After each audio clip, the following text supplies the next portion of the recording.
কালা চাঁদ, তোর এরিয়ার চাঁদা কই? এই এই যে খান সাহেব। কি ব্যাপার? আগের সপ্তাহে 20,000 টাকা কম দিলি, আজকে দেখছি 27,000 টাকা কম। কি শুরু করেছিস? আসলে খান সাহেব। চুপ! তুই যদি না পারিস তাহলে আকাশপুরের দায়িত্ব আমি হাসিমকে দিয়ে দেবো। না না খান সাহেব, এমনটা করবেন না।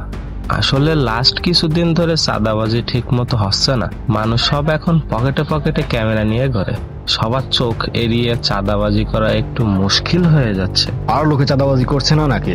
এই হারি, তোর এরিয়ার চাঁদা কই? এই নেন খান সাহেব, আপনার এই সপ্তাহে পুরো 70,000 টাকা। সাবাস বাঘের বাচ্চা, এই নে ধর তোর পুরস্কার। খান সাহেব, হারির এরিয়ার মানুষজন সব ভীতু।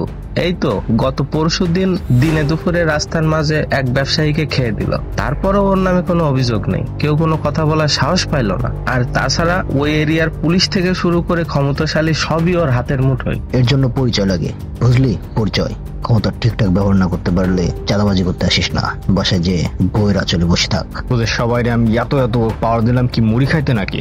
যদি তা কাজে লাগাতে না পারিস। খান সাহেব, আমার এরিয়াটা। এই থাম, সবাই কান খুলে শোন। চাঁদা আনলে পুরস্কার পাইবি, না আনলে জায়গা বদলাবি। কোনো ওয়াকাজের লোক আমার লাগবে না। আর শেষ কথা, চাঁদাবাজি করতে যেয়ে ধরা খাইলে ডাইরেক্ট বহিষ্কার।